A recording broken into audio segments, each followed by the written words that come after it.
Hi guys, welcome back to a new episode of Apps Academy. Today in this video, I'm going to show you how you can download your Pinterest application on your Android device. Keep watching the video till the end. To download your Pinterest application on your Android device, firstly go ahead and launch open your Play Store. On the search box at the top, type in Pinterest and make a search. You're going to see the search results displayed on the screen. Simply tap on Install button right next to the application to begin the downloading process. While downloading an application, make sure that you are connected to a strong internet. Once the application is downloaded, tap on Open button to launch the application.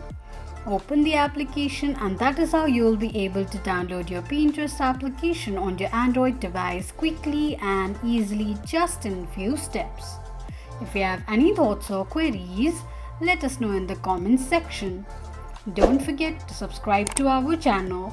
Also press the notification bell icon so that YouTube will notify you whenever we post a new video. I hope this video was helpful to you. Thank you so much for watching.